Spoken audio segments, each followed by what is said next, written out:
Stress is the inflammation that robs us of life, energy, and happiness. Our typical solutions for gut health and hormone balance have let a lot of us down. We're over-medicated and underserved. At The Less Stressed Life, we're a community of health-savvy women exploring solutions outside of our traditional Western medicine toolbox and training to raise the bar and change our stories. Each week, our hope is that you leave our sessions inspired to learn, grow, and share these stories to raise the bar in your life and home.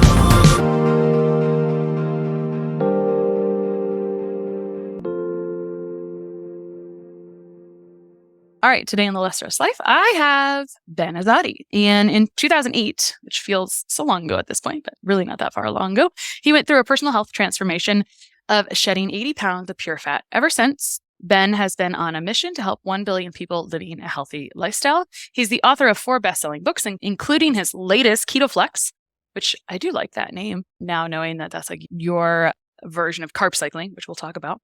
Ben has been the go-to source for intermittent fasting and ketogenic diet since 2013, and he's the host of a top 15 podcast, the Keto Kamp podcast, and YouTube channel by the same name. Now, last week, I got to be interviewed by Ben on his podcast, and little did I know, I really like Ben. So I'm excited to have him here. I'm excited to know him, and I'm excited to talk about this other area that I don't even foray into too much on this podcast. And maybe it's because I have my own history with it. Maybe not. And I'm okay. I'm okay with it. We're going to talk through some of these issues, problems, or like who it's really for and maybe not for yet. So welcome to the show, Ben. Krista, thank you for having me. I had so much fun with you on my show last week, totally geeked out and learned so much from you. So I am grateful for the collaboration today. Yeah. So I listened to some of your podcasts before our interview today, and I do think you have so many good ones, but I think let's just get started with either mistakes or maybe even myths, which could kind of like commingle a little bit. Let's just kind of get started with that. And I've got lots of other questions that will end up being unpacked through that. So if you have some mistakes, what I want to say about this is people are familiar with ketosis at this phase. As a dietitian, we originally learned about ketosis as a medical diet for epilepsy, especially in pediatrics, right? Doing this really crazy specific measuring of the food situation. And then in probably 2016, 2017, I was working in a intermittent fasting and ketosis type program online as a behind the scenes person. And then I think that's when it was really, I feel, really at its heyday. Maybe you would have different feelings. And then kind of here we are. So people are familiar with it. But what I was thinking about before this conversation is that, well, you've got a good niche here because I think it can be easy, but I think there's a lot of education to doing it well. Otherwise, I think you can really crash and burn, unfortunately, if you do this wrong. So I think there's a lot of opportunity for education. And even if you kind of know what you're doing, to get a little bit fancier with the education, like improving the food quality, because if you're consuming a larger amount of fat and or proteins, then the quality of that may make a really big difference, which I know you're into too. So let's just start with unpacking mistakes or myths around fasting and ketosis. Yeah, I would love to. So I got into keto and fasting at the same time back in 2013. I was actually transitioning away from a plant-based diet, a vegan diet, for a year and a half. I remember back in 2012, I read the China study book. And back then I didn't really understand how to read studies. So the book kind of duped me into doing a plant-based diet. So I did it, but it didn't work out for me. And I was pretty dogmatic about it when I did it as well. But I didn't feel well. And I did some lab work. It verified how I felt. So eventually, 15 months after that, I ended up transitioning away from a plant-based diet. And I was still exploring, okay, what else is out there? There was paleo. Keto was out there. But to your point that you made, it wasn't at its peak yet. I do think 2016, 2017, it did peak. And it's still popular, but it's not as popular as it was in those years. But I did come across some articles and some books about a ketogenic diet. And of course, a lot of the research came out of the 1920s as it was used for epileptic seizures and the effectiveness of them. And then the drugs were created, so they kind of forgot about the dietary approach in general. But I discovered a lot of things about keto. Let's start with the myths, right? A lot of people look at keto as a diet, and while that is accurate, I don't view it that way. I don't teach it that way. I view keto as a metabolic process. And when we think about our ancestors, and I don't think we should do everything our ancestors do, however, our ancestors all went through this metabolic process called ketosis because they didn't have food available all the time. And if they did, let's say it was the winter they didn't have a lot of carbohydrates in general available to them. So by default, they had to burn through their sugar reserves, their glycogen stores. And after that, what's the next option? Well, you got to burn some body fat. The body fat is sent to your liver, ketones are produced. And that was used as a survival mechanism to help their brain function, to stay alive and alert so they could kill their prey and survive. So thankfully, we have this process, and it was part of the reason why we survived back then. Now we fast forward and we see that study that came out from the University of North Carolina, Chapel Hill in 2018, showing that about 88% of American adults are metabolically unhealthy, looking at different health metrics. That was before COVID, right? It probably got worse, and there's some recent studies showing that it did get worse. So I categorize these individuals that are metabolically unhealthy as essentially being in a keto deficiency. They're just burning glucose, burning sugar, which is, I'm not opposed to that, but when you're stuck burning sugar and burning glucose and you don't have this metabolic flexibility, you've forgotten the other pathway of burning fat, it can be problematic. It could create inflammation, it could create reactive oxygen species, and it could create things like type 2 diabetes and insulin resistance, et cetera. So what I do is I teach these individuals, and that's the majority of the people that come to me, those who are obese, those who have high blood pressure, insulin resistance, type 2 diabetes, PCOS, and I get them into this metabolic process of ketosis. And I get them there in a very efficient way. We have a gradual way to lean into it. But the first myth, and I'll talk about the way I do it, but the first myth would be that it's not necessarily a diet. It's more of a metabolic process, and it's not new. It's just nuance. It's just maybe new to some people. When we look at it that way, we could understand that we're designed to use this metabolic process, not all the time, but from time to time. And an example of that, Krista, is babies, right? I looked into some of the research regarding babies that are breastfed. And to my surprise, I saw that babies actually naturally are going in and out of ketosis when they're breastfed. And we know that breast milk has saturated fat and cholesterol. And then the argument is, but there's sugar in breast milk. And that is true. And the baby is so efficient at using that sugar that it naturally goes in and out of the state of ketosis. And I asked the question, why? And I believe it's because it helps the neurological development of that baby's brain. The brain is mostly fat. So we're essentially born into ketosis. So our burning fat is our primal birthright. But we wean off the breast milk. We're fed a high sugar formula feed, and then we're eating high carbohydrates every 2 to 3 hours. And essentially we forgot this process. So the myth is that it's a diet, but it's really a metabolic process. And I just want to teach people to tap into it and then tap out of it. And I'll teach a little bit of how I do that. Yeah. All right. So metabolic process, what's the next myth or issue surrounding kind of fasting at this juncture in time? Yeah. So the next myth is that you have to eat a whole bunch of fat. While that can be true, you can do that and get into ketosis. I don't actually recommend that, especially for people who are overweight, because your body's going to have to burn the calories from the fat versus the body fat. So in the beginning, the first 7 days, I do look at it as a high fat diet, if you want to look at it as a diet. So it is a high fat nutrition plan where we're gradually decreasing their carbs while we're increasing healthy dietary fat, healthy dietary protein, and we're getting their body familiar with burning fatty acids instead of sugar. As we make that shift, we check blood ketones to make sure that person is looking at their ketones, it's 0.5 or higher. Beta hydroxybutyrate, which is millimoles per liter. We use a Keto Mojo. Once they make that shift and I see they're in ketosis, we actually lower the fat and we focus on protein. And the carbohydrates are still low because we want to keep them in ketosis. And now it's not a high fat diet. It's more, okay, let's allow the metabolism to burn in body fat and not all this excess dietary fat. You have a lot of people doing keto who are putting butter in their coffee or adding all these extra oils to hit a certain percentage. If you go on Dr. Google, you're going to see it needs to be like 85% fat. That's not necessarily true. Once you're metabolically flexible or in ketosis, then you could get the fat from your body fat versus the dietary fat. So that's the second myth right there. Go ahead. I have another one, but. Well, I was going to stop and talk a little bit about getting into ketosis because you just mentioned that first week you kind of do high fat. I heard you talking about this 2-2-2 method, and then also one of the negative things. So there's, again, a lot of education about doing this kind of, let's call it the right, maybe a right way. Let's try to make this a more optimal situation because it can kind of head south if you don't have good electrolyte. I put myself into a stupid position once upon a time. Also, I was like, oh my gosh, on the floor, I was like, I need electrolyte. I am not okay. So talk a little bit about kind of prep. What happens if people just are like, I'm just going to like go into a once a day fast or whatever. You're talking about, oh, let's actually prime ourselves or let's get a little bit more ready to become metabolically flexible or burn fat for fuel instead of carbs for fuel. So talk about the 222 and talk about the issues around electrolytes, because we're talking about this as if people know what we're talking about a little bit. So I want to make sure I acknowledge those things. Yeah, no, great question. So yeah, let's talk about that. If somebody goes from eating 300 grams of carbs per day, which the average American is doing, and they drop that to under 50 grams per day, which is for most people, that's what you got to do to get into ketosis, and they do it within like a day or two, that's a dramatic shift. So what happens is you have your body lowering insulin because you're lowering your carbohydrate intake, which is good, but it's a dramatic lowering of the insulin. So as you lower insulin and that effect, you're going to lose all this excess body weight. And that is also good because you're going to feel lighter and look lighter. But here's the problem. The kidneys also go through this sort of diuresis process where it sheds all of these electrolytes.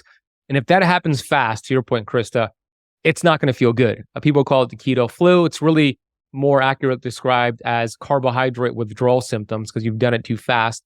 So what we want to do, number one, is have a gradual decrease in your carbs while increasing those electrolytes. And part of that 2-2-2-2 rule has electrolytes in it. So I'll explain what that rule is. For the first 7 days until we get that person to ketosis, I have them follow this rule, which is every day, starting day one, as you're lowering your carbs slowly, you consume 2 tablespoons of olive oil or avocado oil, 2 tablespoons of grass-fed butter or grass-fed ghee, 2 tablespoons of coconut oil or MCT oil, and then 2 teaspoons of sea salt, where you get your electrolytes and minerals. And as you do that, it should prevent those symptoms. As a matter of fact, I've taken a few thousand students through this process, and if they follow that structure correctly with the gradual decrease with the 2-2-2-2 rule, there's no symptoms that will manifest because the body makes that switch. I don't start fasting yet, and here's why. The person, like you said, goes and does a 24-hour fast, and that is another way to get into ketosis. But if you don't have the ability to burn fat and produce ketones, it's going to feel awful. If you want to go do CrossFit, but you've been sitting on your butt for 10 years and you go do a CrossFit workout, you're going to hurt yourself. It's going to feel awful. It's going to look awful. So you want to build up the fasting muscle. And I think one of the best ways to do it is to get fat adapted, because as you lower your glycogen stores and burn through that during the fast, and then you have the ability to tap into fat and produce ketones, those ketones fuel the brain and it tells your body, you're okay. You got ketones coming. You're using ketones. Everything's going to be fine. You're going to feel good. But if you don't have the ability to produce ketones and you try to force the fast, your brain's going to send your body some signals like glucose is dropping in the brain, it's dropping in the body, go get carbohydrates. Even if you have great willpower, your body will create glucose from gluconeogenesis. So I don't think that's the ideal way to do it. I think it's important to get a variation of fat adaptation and then pair it with a fasting routine. And that's a great 1-2 punch. Okay. I realized I have multiple questions about these first 2 myths. So first of all, in my functional medicine approach where I'm like, okay, optimizing liver, optimizing gut functional, which ketosis and fasting can be assistive with, but sometimes is tricky, which we'll get to later. So one of my questions is, as you're adding this fat, are you ever running into issues, people without a gallbladder with sludgy bile? And that's like the first thing that comes up. Anything that pops up sometimes. I mean, even skin manifestations could pop up because skin's just this organ that's safe to clear things out. So do you ever see anything like that? Or do you kind of just educate around in advance? Yeah, it's a great question. You talked a lot about the liver on my podcast. It's actually the number one struggle that I see people face when they do keto, and that is their liver is sluggish. And I call it the soccer mom liver because it does everything like a soccer mom, right? So one of those processes, of course, is producing bile. And as you eat more fat, you need to produce more bile to break it down. But if that liver is so sluggish and it's been beat up from alcohol, medications, high processed foods, it's going to have a hard time keeping up. So we emphasize a lot of bitters right from the start. We emphasize things like arugula, high quality coffee. If they process coffee well, we utilize apple cider vinegar, lemon and limes. I talk about rosemary, thyme, and basil to season their food. So bitters to stimulate that bile flow. Now, if that doesn't do the trick, then I might recommend like ox bile supplementation, etc. If they don't have a gallbladder, they're going to have a different approach because, as you know, Krista, the gallbladder is that storage house. The liver is where it produces the bile. So they don't have the storage house, but they're still producing bile. But now the liver has to make up for the absence of the gallbladder. So if we start really introducing all these fats and they don't have that storage house, probably going to get diarrhea, probably going to get some stomach issues. So we actually do something different for those individuals. We definitely have them on an ox bile supplement. We might be doing other things to support the liver, like coffee enemas, phosphatidylcholine push, castor oil packs, etc. and we'll spread their fats out. So we actually do smaller meals more frequently until that liver adapts to the amount of fats they're having. And that might take 21 days to 28 days, depending on the person. But we actually spread those fats out, and they might not do the full-on 2-2-2 rule. They might cut that in half with the exception of the salt. Are you recommending any blood labs baseline and then later? Because you can probably see pretty dramatic shifts in that sometimes. And I feel like your population might actually have some of those common labs that would be out of range. And then does everyone purchase a ketone monitor, it sounds like? Well, I recommend it. Not everybody has it in their budget, but most people do, and they'll purchase it. And that's something that me and our coaches look at. We do recommend a test that we utilize called a MetaOxy test. And we have pretty much all of our students that are enrolling now take this test in the beginning and then about 3 months in. And MetaOxy, it's a urine test they do at home. It's looking at malondialdehyde, which is we're looking at the cell membrane health, and it's looking at the amount of inflammation. And some studies suggest it's about 50 times more accurate than a blood test looking specifically at cell membrane inflammation. So the darker the vial turns, because you collect your urine, put that in the vial has an agent, wait a minute, and then it turns a color. The darker it turns, the more inflammation you have on that membrane. And a lot of people are on the darker end when they start.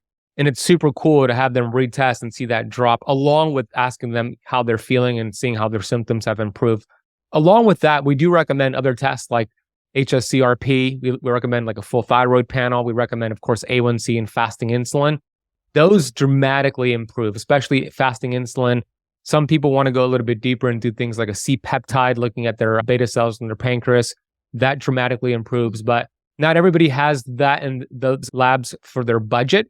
But the MetaOxy is something we do add as a part of our program when they start. Yeah, that's what I was wondering, if you send that out to them. I feel like Daniel Pompa does a good job really promoting that test. And then, but to go find it on your own, it's kind of like, I don't feel like it's easy to find. You can buy like a whole bunch of them if you're a practitioner, but otherwise just trying to order online. Well, you got to be a practitioner to order it. That's the thing. Right. Do you have them do, so you have them do before and later with that one? I have them do it right before they start. And then they take a photo of their results and they either share it with the coach or share it with me on a group coaching call. And then I have them do it about 60 days in. So sometimes 90 days in, but 2 to 3 months in. And we can see that shift, especially, and we could talk more about this, especially as they remove these inflammatory like seed oils and vegetable oils, we see a dramatic shift in those scores. And then Dr. Pompa is actually my mentor. I love that guy. I was just on a call with him an hour ago. So he's doing some great things with his program as well. Yeah, cool. Okay, back to the first myth, which was it's not a diet, it's a metabolic process. That brought up for me, when you have people coming in, I think we could say, I'm not going to make up any statistics, a lot of people have some kind of food relationship issue. Maybe everyone has a food relationship issue at some point, to a varying degree. Example, and I think we'll circle back to your story, which I probably should have started with, but you did a good job opening with it a little bit. Even you see this all the time when people first recognize food as medicine, they're a little dogmatic. I mean, that's kind of how you know, like, your relationship with food is still developing when you're a bit dogmatic sometimes around it, right? And that was kind of your early phase. So what do you do? How do you help people, or how are you handling food relationship issues that come up? Because I feel like there is some rules to follow to like get into optimal states, all in the best interest of the person. But what do you do when people have like challenged food relationship issues and they're coming in? Yeah, it's a great question. There's different types of food relationship challenges that they have. It could be emotional eating, of course, sugar addiction, food addiction. And I had a lot of those during my teenage years and in my early adulthood as well. For those individuals, I'm not a food addiction expert, right? So I would recommend they work with a sugar addiction expert. But I can say this, they can work with a food addiction expert and combine what we teach for their protocol, because it does work really well. Once we get their metabolism healthier and they start eating more protein, animal-based protein, we know what that does. Animal-based protein is great to be a satiating macronutrient. What it does for cholecystokinin and leptin and peptide YY really helps them make better decisions. But a big part of that puzzle is the fundamentals, right? All right, if we're not getting quality sleep, if we're not focusing on stress, you have your podcast, the Less Stress podcast. If we're not focusing on that, it doesn't matter how much keto you do or how much fasting you do. We got to get those fundamentals nailed. And we focused on that in the beginning. And that helps tremendously with them making better decisions. I help them find out what their why is. Like, why are you doing this program? Why are you trying to lose weight? It's not as superficial as I want to lose 50 pounds. There's something underneath that. So we get clear on the why. And sometimes it requires having a specialist, like a food addiction specialist. Sometimes it doesn't. And then it gets to a point where they've been doing keto.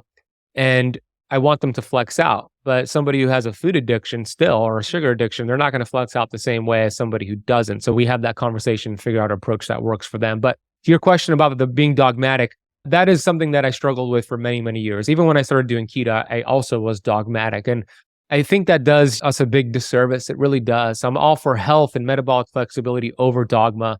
I love keto, but I don't think it's the thing we should all do forever. Right? It's a tool in the shed. So we got to look at all these different tools like fasting and keto and paleo, whatever it is, as tools in the shed and utilize them the right way. Yeah, you used a good analogy. I was listening to one of your podcasts about, I think you said keto is like a chainsaw. Great if you know how to use it. Destructive if you are not using it right. And I think that's super reasonable, super, super reasonable. So let's talk about this third myth. The third myth is that you could eat any fats and get into ketosis. And there's truth to that. You can eat bad inflammatory fats and get into ketosis. But here's the myth. Keto-friendly foods are not the same thing as health-friendly foods. There could be a huge difference. And arguably, some of these keto-friendly foods are more detrimental and inflammatory than processed sugar, and some experts say even smoking that I've had on my show.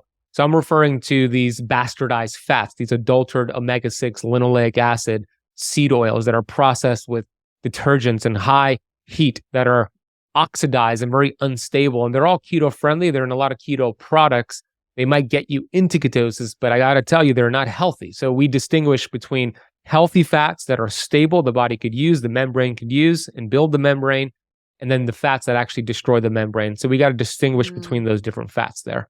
Oh, I'm so glad you brought up membrane health. This is not discussed very well yet. So inflammation destroys cell membranes, in short, and you basically have to rebuild them. And if your cell membranes, my stupid analogy is it's like a lawn that's dried up, and you can't really plant seeds in a lawn that's dried up unless it's like nice soil. So you've got to really support and improve those cell membranes, which is, I talk about it a lot because of skin stuff, but the other thing that you can see if people are having really poor absorption or poor cell membrane status, a dead giveaway to me is like diarrhea trying to take a vitamin because they're not even able to get that into the cell. And so it like causes that for them. You mix it with things that support cell membrane health and it's like it magically fixes it. It's pretty cool. So that's fun. You just brought up that you started using, in any program, business, whatever someone's doing to help people, there's iterations. We improve it as we go, right? And so I'm guessing you didn't have this MetaOxy test at the very beginning of Keto Kamp. Just a guess. I don't know if that's true or not. At the very beginning. But like you said, as people change their seed oils, vegetable oils, they're seeing that change. Do you have any other, and this is cool. It's very fun because people love metrics. They love something that tells them something, right? Like that's just how humans are. We're like, we just want to be validated, right? I'm guessing the seed oil changes or the fat quality changes came a little bit later, right? Not at the very beginning of either your journey. I mean, I feel like this is actually in its heyday right now. This conversation is in its heyday. So any other changes besides like what you're seeing from that MetaOxy test that you could share when people kind of change up their seed oils, anything, or do you see them accelerate faster? Like anything that's kind of dramatic enough or, you can share a little before and after as you made that shift in your programming. Yeah, for sure. So I always ask them to pay attention to their symptoms, right? And one of the most common symptoms that I see people face in my community, brain fog is a big issue these days. And we know the brain is loaded with mitochondria. So it's really a mitochondrial issue. So we know seed oils really disrupt and impair the mitochondrial membrane, right? And the membrane is key. I love geeking out about the membrane. I lecture on it. You're right. It's so important. I believe the membrane is where the intelligence lies, not the DNA nucleus. The membrane tells the DNA nucleus what to do. So we need the right integrity, the right fluidity in that membrane. Good things need to get in. I love your analogy about the garden. We need to plant good things that could get into the soil. And then we need things to get out that are bad, like reactive oxygen species, et cetera. So with those changes, I've noticed individuals have their mental clarity come back. And it doesn't happen right away. And I think it's a combination of two things. Number one, they're reducing inflammation by replacing the seed oils with healthy, stable fats like saturated fats and monounsaturated fats. But number two, ketones are also have been shown to be signaling molecules that actually stress the mitochondria to help them create more mitochondrial biogenesis. So what happens is you get healthier mitochondria becoming stronger. Bad mitochondria that the body's getting rid of through mitophagy all because of ketones. So that's one process there. And a lot of that happens in the brain because the brain is really dense with mitochondria. So when you're in ketosis, it's one of the most common things I hear people say, I got my brain back. I just feel so much better. And again, it doesn't happen right away, but over time it does. And then the process of removing the seed oils is also going to help with that as well. But joint pain, skin issues, weight loss, because what happens is these seed oils are toxic. They're like toxins. The body treats them like toxins. And the solution to pollution is dilution, right? So these toxins go and they hide out in your fat cells. Linoleic acid are stored in your fat cells. And what happens is when you have a whole bunch of linoleic acid and other environmental toxins, which you talk about, you start burning body fat, which is great. And you start releasing these fatty acids into the bloodstream. The liver picks it up and uses it. All great things. Then you dump all these toxins with it. And then you recirculate them back in. And the innate intelligence thinks, wow, every time I burn body fat, we dump toxins and it hurts us. I'm going to slow down fat oxidation. I'm going to slow down fat burning. And the person experiences weight loss resistance. So we got to do some things to clear that out.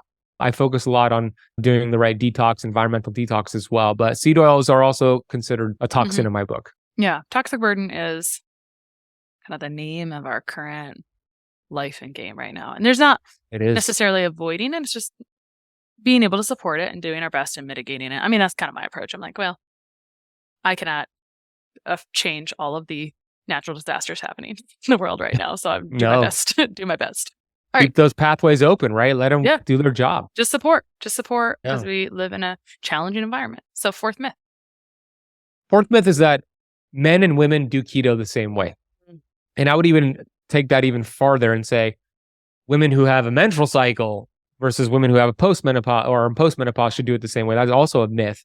We got to do it differently and do this according to their hormonal cycle. Menstruating women and postmenopausal women have a similar 24-hour pattern. We'll call that like the sun, 24-hour pattern. Menstruating women have more of a 28-day cycle, similar to the moon, right? So the perfect example, what we teach is if you have a menstrual cycle, the week before your period, right? That's the week where we want to build progesterone, which is very important for the cycle. And you don't do that with strict ketosis. You don't do that with a lot of fasting. You actually do that with some feasting and feasting on some healthy carbs and making these hormonal conversions. So for you, we're actually going to take you out of ketosis the few days leading up to your period. Once you have your period and you're in that bleed week, we shift you back into ketosis. If you want to do a longer fast, that's a good way to do it. But we look at a week by week breakdown on this hormonal cycle. For example, the second week, we have a shift where testosterone increases. So then we tell them, hey, let's do more strength training and bump up your protein, get more mTOR that week, right? Because we want to utilize the testosterone the right way. So we want to go with the hormones, not against it. And for men, I've seen could be a little bit more aggressive. And they could do more fasting, more keto. They'll get faster results because their hormonal pattern is recycling every 24 hours. Now, postmenopausal women, they are similar to men in terms of that they have more of a 24-hour pattern, but at this point, as you know, Krista, the adrenals are picking up the slack here for the ovaries shutting down, right? Sure are. So if you're not supporting the adrenals and you're really aggressive with fasting, it's not a good idea. So we focus a lot on oxytocin, the love hormone. We focus a lot on adrenal support. We find a good sweet spot for you to practice fasting. It might be 18-6 for one lady, or it might be 14-10 for somebody else. But we determine that by looking at things like HRV and just asking about their symptoms, et cetera. But that's the myth that everybody does it the same. It's not true. Well, I'm really glad you brought that up because I was going to ask you, I heard you talk about that around women before their period. And I think it's wonderful. I'm guessing this is an iteration of programming for also. Sure.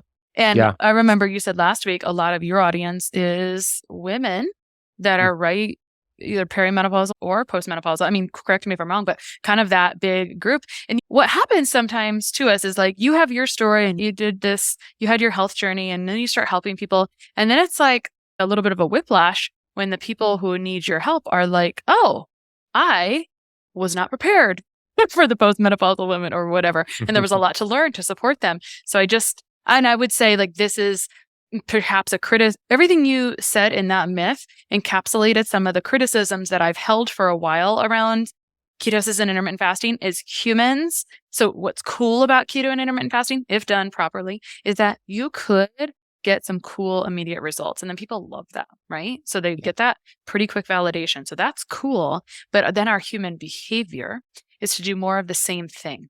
And so then you can get a little bit, let's just use the same word, dogmatic. And you just do more of this thing to the point where nourishment becomes a little bit of an issue. And then sometimes the adrenals get not in great shape, or hey, guess what? Your cortisol, like you're not addressing the stressors in your life also, or you're not nourishing and you're living on coffee and cortisol. And what I see happen, which is kind of honestly my favorite audience, is this sluggish thyroid stuff, like before it even shows up on blood work, because it's actually faster to help and people still don't feel good and they're kind of getting lost between the cracks. And then that not great adrenal status, because again, they're going to get lost between the cracks. Conventionally, they're not really going to get a lot of support. They're just not going to feel great. And they're going to put on, those high performers are going to put on a happy face as they're able. They're just going to keep trucking. And so I really appreciate you bringing that up, because that's been a little bit of a conversation, as a lot of fasting research is around men and not necessarily women. So I'm glad you're kind of making this, you're definitely making this distinction around that. So anyway, thank you. Yeah. Thank you. I appreciate that. And like you said, it's what I learned working with a lot of women. Yeah. It's like, you got to just not be dogmatic. That's my goal. And understand, okay, this might work for this guy, but it's not going to work for this lady, because obviously it's not working for her. She's getting symptoms, her hair is falling out, she's chronic fatigue, et cetera. Obviously it's not working for her. Let's figure some things out. So I know you've been on Dr. Mindy's podcast, and I work with her too. She's in my team. So is Dr. Pampa. So I get to learn from them too, and all the other doctors in our group. So it's not just the people I'm working with. It's a combination of all the patients in our group. We meet every Tuesday. We do case studies and we see what's working, what's not working. So I get to use some of those golden nuggets that they get, those clinical pearls, and use it with my group too. Oh, it's essential as a practitioner. That's very cool. All right. And I want to circle back to HRV, but next, after the fifth myth. Yeah. The fifth myth is that you do keto forever. And I do not recommend that. And it's interesting, Krista, because I get asked to speak at a lot of keto conferences. And that's cool. I love it. I love keto. I love the keto community. And it's an honor to speak at these conferences. I'm going to keep doing it. But my message is very different than most of the keto speakers there. And there's a lot of brilliant people that I'm friends with that don't agree with me. They think once you're in ketosis, you do it forever. It's something that you do continuously. And I do not agree with that at all. It is not something we do forever. It's considered a stressful state. And again, not all stress is bad, but do too much stress, that is bad. That hormetic curve drops steeply and you lose all the benefits and hurt yourself. So I don't think you should do it forever. Our ancestors didn't do it forever. When they had the opportunity, they flexed out with carbohydrates. So I think there's a point in time where you achieve this metabolic flexibility, you've done the work, and now you flex out. And that's the premise. You actually intentionally flex out, and that's going to be different based off of the person. But that's a big myth in my space, because a lot of brilliant people that I am friends with think you should do it forever, and we just disagree about that. Yeah. And I like what you're saying, you flex out. And I think it's like an attractive term, but you could maybe use the word carb cycling also, right? Yeah, same thing. Yeah, exactly. Same thing, right. Yeah. And I mean, these last few myths are literally why I like Ben, right? This is because if anyone never says like, do this forever, I'm like, I don't know, forever's a pretty long time. Might change my mind. Might change my mind. Might want to eat my birthday cake. So now that we've talked a little bit about this, let's dance a little bit back to your story a bit. And you just mentioned HRV. So let me start there. I know you said you like to look, it's another cool metric that you kind of like to look at in your space, in your program. So let's talk about HRV. HRV is impacted by fasting, and or let me just put a bunch of little HRV questions in here and answer however you want. How are you kind of looking at measuring? And I know you started looking at HRV. Yours was at 38 and improved. Let's talk about how you improved it, how you measure it, how it's impacted with fasting. Yeah. Wow. You've done your research. Good job. I love it. I love heart rate variability as a measure of the adaptability of the nervous system. It's a great gauge for me. I use it for many, many things. When we think about the nervous system, we have those two primary branches, the sympathetic tone, which is fight or flight, which is really important. You just don't want to be locked in there, right? And then we have the opposite, which is the parasympathetic, rest, digest, which is very important. You don't want to be locked in there as well. There's a proper balance. It's like a delicate dance in between these two primary branches. And HRV, heart rate variability, is giving you a good gauge. Your nervous system is adapting to the stressors. If you're getting a proper balance of sympathetic versus parasympathetic, everybody's going to have a different baseline, a different average. I believe, and I'm curious to hear your thoughts, I think there's a big genetic component to everybody's average. Like, for example, my fiance, her average HRV is like 155 or around there, 140, 155, which is very, very high. Usually like elite athletes have a high HRV like that. She's not an elite athlete. I think it's a genetic component for her. For me, when I started tracking, to your point, my average was around 38. And I found the average and I'm like, okay, that's my average. Let me build that up. Let me find ways to balance out my nervous system. Because for me, my problem was I was too sympathetic. And I knew that. So sympathetic. That's just my personality. And I knew I needed more parasympathetic. So I did a lot of experimentation. I did less fasting. I did more flexing, so less keto.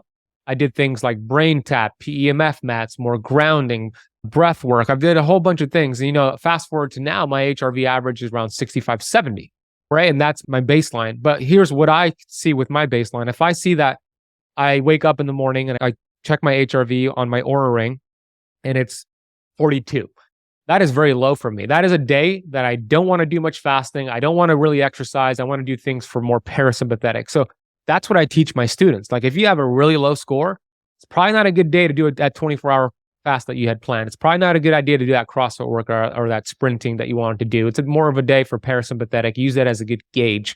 We want to see that HRV building up over time. And if you see that, I believe we're getting a good balance of these two branches.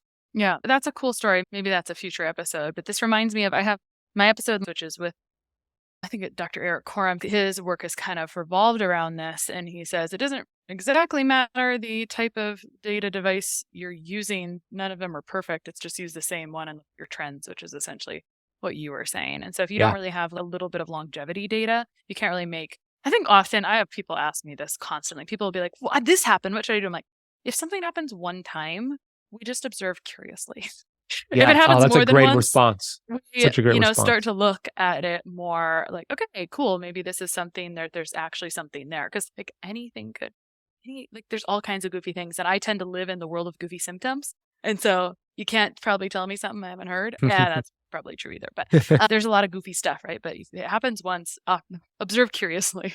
And then see if we can find a common denominator the next time. I love pattern recognition. I think you do too. Yeah, no, that's a great response. And I see that all the time with people looking at their Keto Mojo. Like, why did my ketones drop? Why did my blood sugars go up? How many times did you test? Oh, just this one time. It's like, all right, there's so many variables at play. Let's look at trends, to your point. So I love your response there. Right.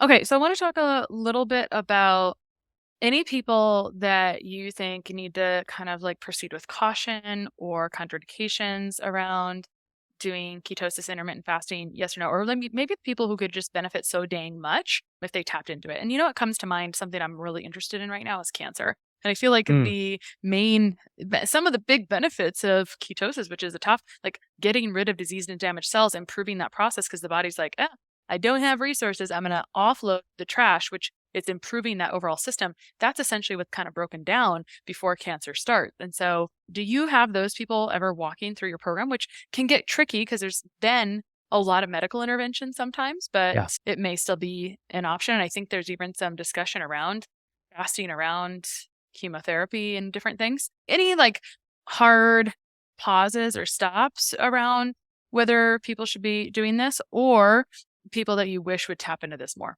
Pretty opposite questions. Well, yeah. So with keto, I think the majority, and it's hard to put a percentage on it, but I believe the majority of the population could do some variation of ketosis. Some people might have some genetic SNPs where they can't really metabolize fat, and there's some different approaches to that. But I think the majority of the people can do it the right way. And when I say people, I mean adults, not necessarily children. Now with fasting, there are a little bit more take caution there. If somebody's underweight, somebody has an eating disorder or a history of an eating disorder, if you're pregnant, keto too, if you're pregnant, probably not a good idea, or fasting for sure. Breastfeeding, probably not a good idea. You might dry up. What else? If you're under the age of 18 for fasting, probably not a good idea. You want more growth. I'm thinking of what else for fasting. You might want to chime in if there's anything I missed for fasting. But, if you have like severe HPA axis dysfunction, right? Yeah, your adrenals are shot. People. That might not be a good idea. You might tap out at like 12 hours of fasting. So a little bit of caution there. But other than that, I think the majority of people could really benefit from it. If they utilize it the right way, it's going to be different for one person versus another person. So you have to find that unique approach that works for you, but it really works well when it's done right. Cool. You ever have people using CGMs in your program as well? Yeah. Oh, and by the way, before I get to CGMs, you talked about cancer. I wanted to finish my thought about that, and then it will transition to the CGM. Yeah, there's a lot of research on keto and fasting for cancer, and you mentioned the chemotherapy in combination with fasting. Dr. Walter Longo has some good research on what fasting does to prevent chemo from killing the good cells, allowing it to get to the bad cells only. But a couple of stories for you. A student of mine, Callie is her name, Callie Moynihan, She was diagnosed with stage 4 thymoma, thymus cancer, which is really rare several years ago. And she went down the conventional route and she had some procedures, she had some chemo, she had some operations, and it kept coming back. So she got into keto and fasting. She discovered my podcast. She eventually joined my program, the Keto Kamp Academy. She worked with her doctors, but we incorporated all these different tools that we have, red light therapy, fasting, keto, etc. And she did it and she took action consistently. And what ended up happening last August, so a year ago, August of 2021, she did a scan and it showed zero evidence of disease. It completely went away, right? This is an example of what you can do when you put your body in an anti-inflammatory state. A friend of mine, Owen Video, he's actually a YouTube guy, had the same cancer. He did the same thing in terms of keto and fasting, a similar approach. And he was able to reverse his cancer as well. And I actually interviewed them both on my podcast a couple years ago to share their stories. So I know those are just anecdotal shares, but I think it's powerful because there's a lot of people out there that have done these different tools and they've seen what it's done for them when the medical industry has failed them in these regards. And I think if you were doing it in kind of this more informed, appropriate way, I've just seen it done poorly. Yeah. Getting into ketosis done poorly. And it's like, I think if you were doing it more informed in a more nourished way, then you could get quite a bit of benefit, of course, right? Yeah. As many of your students do. Yeah, that was fun. I feel like we could definitely do part 2 to that sometime. You want to talk about the CGM? Yeah, talk about the CGM. Go for it. Bring it on. I love a continuous glucose monitor. I'm always asked if you had to choose one, like we could call it biohacking tool, one health tool, what would it be? And I'm always back and forth between like an Oura ring and a CGM. I think they're both beneficial. I would probably lean more towards an Oura ring because that you would use longer. But a CGM is right up there because it gives you a good idea of a lot of things. Number one, you mentioned earlier, people love like tracking things, right? This is a great way to track things. But on top of that, if you use a company, like I've used NutriSense before and Levels, and they're all great. I've worn them for months and months and months just as like an experiment. But if you have somebody looking at your numbers, you're going to make better decisions because if they see a spike of 160 on that CGM, they're going to ask you what happened and they're going to hold you accountable. So just knowing that, for me, knowing that, and when I had my CGM, it made me make better decisions because I knew there was a dietitian looking at my numbers, but I know that that also helps my students. So just that accountability part is huge. But you could also identify foods that might be healthy for Krista, but not healthy for Ben, because I might be sensitive to it for whatever reason. And my glucose spikes from blueberries or coconut whipped cream, which is actually a true story. That spiked my glucose to like 170. And I realized, okay, I can't have coconut whipped cream. So anyways, it gives you a good idea of that. It also gives you a good idea of what stress does to your glucose levels, what exercise can do to it. Postprandial glucose is something we check all the time and this gives you a good idea. Ideally, you want to go back 2 hours after you finish that meal. So postprandial, you want to go back to where it was before the meal. That's a good response from your body, your pancreas. And I think a big myth with the CGM, and I want to hear your thoughts, is that we should have a blood sugar level that is like within a 10-point range forever, right? No. And that is what the keto people teach, like always keep it below 90. It's like you're not giving your body any work to do. And that is problematic, right? So we want to see spikes, but not over 140. We want to see it go back to where it was and see a good response. I think that's more important. I think it's just useful to go in with a goal of like, what could I see? When I was doing it, I wanted to see what stress did to my blood sugar. And is there any surprises here? Or what's the trends, right? Mm-hmm. And how much capacity do I have to like do that experiment right now? I think those are potentially good questions before something like a CGM as well. I don't know if it's necessarily has to be it could be a first step for some people, but for maybe what I do, I might recommend it as a later step occasionally. You brought up something related to CGMs, but it made me think of, you said your fiance, you thought, is there a genetic component to HRV? I don't know, but I was going to ask you and I forgot about her family of origin. Do you feel like they're like really calm, caring people that like don't get stressed out or not really? No, they're the opposite. Okay. Her mom and dad are the opposite. Yeah, that's interesting. Okay. That was just my curiosity because I'm just kind of intrigued right now about our imprinting on our nervous system from our family we grew up in. And so how does that impact HRV? Oh, yeah. HRV is simply a number.